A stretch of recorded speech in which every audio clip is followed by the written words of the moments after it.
ఆరుగాలం కష్టించి పండించేది అన్నదాత, కానీ అడ్డమైన రీజన్స్ చెప్పి అందిన కాడికి దోచేది మిల్లర్లు.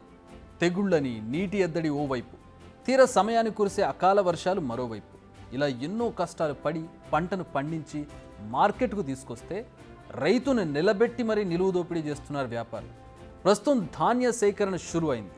అట్ ది సేమ్ టైం ట్రేడర్లు, మిల్లర్ల దోపిడీ కూడా. ఇంతకీ ధాన్యం సేకరణలో ఏం జరుగుతుంది? దీనికి రీజన్ ఎవరు? తెలంగాణలో మరోసారి ధాన్యం దందాకు తెరలేపారు మిల్లర్లు, ట్రేడర్లు. తేమ, తాలు అంటూ రైతులను నట్టేట ముంచే ప్రయత్నాలు ప్రారంభమయ్యాయి. ఓవైపు ప్రభుత్వం సీరియస్ వార్నింగ్ ఇస్తున్నా ఏమాత్రం పట్టించుకోలేదు వీళ్ళు. పరిస్థితి ఎంత దారుణంగా ఉందంటే ధాన్యం కనీస మద్దతు ధర 2183 రూపాయలు ఉంది. అదే ఏ గ్రేడ్ ధాన్యం అయితే 2203 రూపాయలు కనీస మద్దతు ధర ప్రభుత్వం నిర్ణయించింది. కానీ ఆ ధరను ఎక్కడైనా ఇస్తున్నారంటే లేదు. ఫర్ ఎగ్జాంపుల్, ఈ నెల 10న జనగామలో క్వింటాల్ ధాన్యానికి 1551 నుంచి 1569 రూపాయలు ధర ఇచ్చారు. అంటే కనీస మద్దతు ధర కంటే దాదాపు 600 తక్కువ.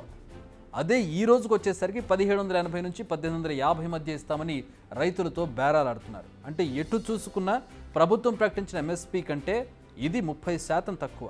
ఇదేంటని ప్రశ్నిస్తే తేమ ఎక్కువ ఉందంటూ సాకులు చెబుతున్నారు. ఓవైపు ఎండలు మండిపోతుంటే ఈ తేమ ఎక్కడి నుంచి వచ్చిందన్నది రైతన్నకు అర్థం కాని ప్రశ్న. ప్రస్తుతం రాష్ట్ర వ్యాప్తంగా ఐకేపీ సెంటర్లు ఓపెన్ కాలేదు. మరోవైపు వాతావరణ శాఖ వర్షాలు కురిసే ఛాన్స్ ఉందని చెబుతోంది. దీంతో రైతులు తర్వాత ఇబ్బంది పడడం ఎందుకని ధాన్యాన్ని అమ్మేందుకు ఇప్పుడే తొందరపడుతున్నారు. దీన్నే తమకు అనుకూలంగా మలుచుకుంటున్నారు మిల్లర్లు, ట్రేడర్లు. ఇచ్చినంత తీసుకోవాలంటూ రైతులపై ఒత్తిడి తెస్తున్నారు. ఇదే కాదు, ఇప్పుడు కొత్త దందాకు తెరలేపుతున్నారు మిల్లర్లు. పక్క రాష్ట్రం నుంచి తక్కువ ధరకు ధాన్యం తీసుకొస్తున్నారు. అలా తీసుకొచ్చిన ధాన్యాన్ని ఐకేపీ సెంటర్లలో అమ్మాలనేది టార్గెట్. అంటే పక్క రాష్ట్రాల నుంచి 1850కే క్వింటా ధాన్యం దిగుమతి చేసుకుని ధాన్యాన్ని 2200కు ఐకేపీ సెంటర్ల ద్వారా అమ్మాలనేది టార్గెట్.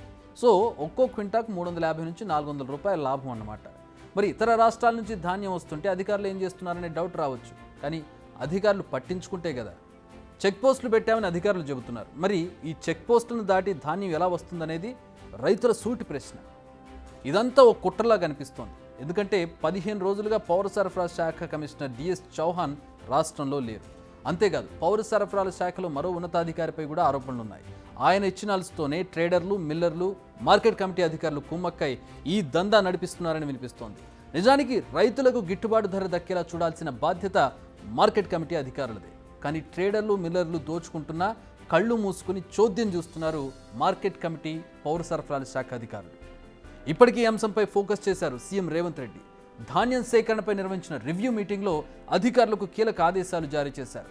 ధాన్యాన్ని తక్కువ ధరకు కొనుగోలు చేస్తే ఎంతటి వారినైనా ఉపేక్షించేది లేదని, వారు ఎవరైనా చర్యలు తీసుకోవాల్సిందే అన్నారు రేవంత్ రెడ్డి. అంతేకాదు, మిల్లర్లకు ఆయన వార్నింగ్ ఇచ్చారు. రైతులను మోసం చేసే మిల్లర్లపై కఠినంగా వ్యవహరించాలంటూ వార్నింగ్ ఇచ్చారు.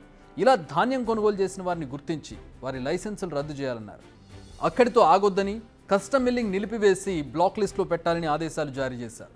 సీఎం రేవంత్ రివ్యూ సందర్భంగా వ్యాపారులు, మిల్లర్లు ధరలో కోత పెడుతున్నట్టు తెలుసుకున్న సీఎం ధాన్యాన్ని మార్కెట్లోకి తెచ్చే ముందు ఆరబెట్టాలని రైతులను రిక్వెస్ట్ చేశారు. ఇలా ధాన్యం ఆరబెట్టేందుకు మార్కెట్ యార్డులోనే తగిన ఏర్పాట్లు చేయాలన్నారు. ఎంఎస్పీ ఇంప్లిమెంట్ అయ్యేలా చూడాలని, రైతుల నుంచి వచ్చే ఫిర్యాదులను ఎప్పటికప్పుడు పరిష్కరించాలని సూచించారు. అంతేకాదు, కొనుగోలు ప్రక్రియను ఏ రోజుకు ఆ రోజు పర్యవేక్షించాలన్నారు. మొత్తానికి రైతన్నకు కష్టం రాకుండా, మోసపోకుండా, చేసిన కష్టానికి ఫలితం దక్కేలా చర్యలు తీసుకోవాలని అధికారులను ఆదేశిస్తూనే అక్రమంగా వ్యాపారం చేయాలనుకునే మిల్లర్లకు డెడ్లీ వార్నింగ్ ఇచ్చారు సీఎం రేవంత్. మరి అధికారులు సీఎం ఆదేశాలను పాటిస్తూ రైతన్నకు అండగా ఉంటారా లేదా అన్నది we have to see. Ananthagiri కొండల్లో పురుడు పోసుకుని భాగ్యనగరం నడిబొడ్డు నుంచి ప్రవహిస్తూ 100 కిలోమీటర్ల వరకు జీవజలాన్ని అందించింది మూసి. కానీ కాలం మారుతున్న కొద్దీ కాలుష్యానికి కేరఫ్గా మారిపోయింది ఈ నది. అలాంటి మూసీకి మునుపటి వైభవం తీసుకొస్తామంటున్నారు సీఎం రేవంత్. మరి ఆ వైపుగా అడుగులు పడుతున్నాయా? మూసీ డెవలప్మెంట్పై సీఎం రేవంత్ నిజంగా ఫోకస్ చేశారా? చేస్తే ఆ పనులు ఎక్కడి వరకు వచ్చాయి? Let's look into it.